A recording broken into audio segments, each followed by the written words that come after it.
Guys நம்ம இந்த உள்ளதை பற்றி பார்க்க போகிறோம். பார்த்தீங்கன்னா நீங்கள் வந்து எக்ஸாம் பேப்பர் எழுதி முடித்த பிறகு டேப் ஸ்கேனரில் வந்து பார்த்தீங்கன்னா எப்படி நீங்கள் வந்து பிடிஎஃப் ஃபைலாக மாற்றுற பற்றி பார்க்க போகிறோம். டேப் ஸ்கேனர் இப்போ வந்து ஓப்பன் பண்ணிங்க. அப்டேட் இருந்தால் தயவுசெய்து அப்டேட் பண்ணிடுங்க. இப்போ வந்து பார்த்தீங்கன்னா நீங்கள் வந்து கேலரி ஆப்ஷனுக்குள்ளே போங்க. கேலரி ஆப்ஷனில் போய்ட்டு நீங்கள் எழுதின பேப்பர் எல்லாத்தையும் நீங்கள் வந்து செலக்ட் பண்ணுங்கள். வருஷப்படி நீங்கள் வந்து செலக்ட் பண்ணுங்கள். 1 2 3 4 5 6 7 பேப்பர் எழுதினா வருஷப்படி 7 1 2 3 4 அப்படி நம்பர் நீங்கள் வந்து பேஜ் நம்பர் போட்டிருப்பீங்க. அதில் வந்து கரெக்டாக நீங்கள் வந்து வருஷப்படி நீங்கள் வந்து கிளிக் பண்ணிங்க. கிளிக் பண்ண பிறகு வந்து பார்த்தீங்கன்னா இப்போ அந்த இமேஜை வந்து நீங்கள் வந்து ரீக்ராப் பண்ணுற மாதிரி இருக்கும். எல்லா இமேஜும் வந்து பார்த்திங்கன்னா ரீக்ராப் பண்ணிடுங்க. உங்கள் ரிஜிஸ்டர் நம்பர் நேம் எல்லாம் இருக்கா கரெக்டாக அந்த ரீக்ராப்பில் வந்து ரீக்ராப் பண்ணிடுங்க. கரெக்டாக அதில் ரீக்ராப் கொடுங்க. இப்போ வந்து ரீக்ராப் கொடுத்தீங்கன்னா கரெக்டாக ஆட்டோமேட்டிக்காக ரீக்ராப் ஆயிரும்.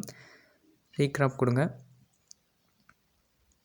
ஓகே, இப்போ ரீக்ராப் கொடுங்க. இப்போ வந்து பார்த்திங்கன்னா நீங்கள் வந்து நெக்ஸ்ட் ஆப்ஷனை வந்து கிளிக் பண்ணுங்கள்.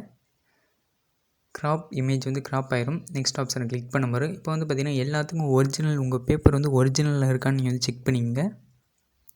எல்லா பேப்பரும் ஒரிஜினலில் இருக்கான்னு ஒரிஜினலில் இருக்குது. ஓகே, இப்போ வந்து பார்த்திங்கன்னா ரைட் ஆப்ஷன் வந்து கிளிக் பண்ணுங்கள். சேவ் ஆயிடுச்சு. இப்போ நீங்கள் வந்து பார்த்திங்கன்னா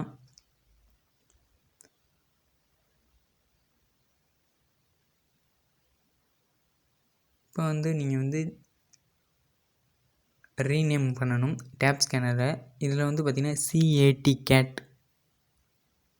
CAT 1 போட்டு உங்களோட ரிஜிஸ்டர் நம்பர் சப்செட் கோட் போடுற மாதிரி இருக்கும். ரிஜிஸ்டர் நம்பர் சப்செட் கோட் போட்டுருங்க.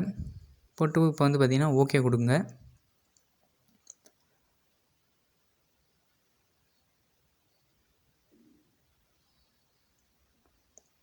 இப்போ வந்து பார்த்திங்கன்னா ஓகே கொடுங்க. ஓகே கொடுத்து வந்து டவுன்லோட்னு ஆப்ஷன் இருக்கும். அது வந்து கிளிக் பண்ணுங்கள்.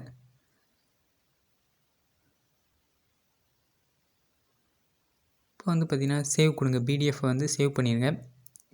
பிடிஎஃப் கிரியேட் ஆகிடுச்சு கைஸ்.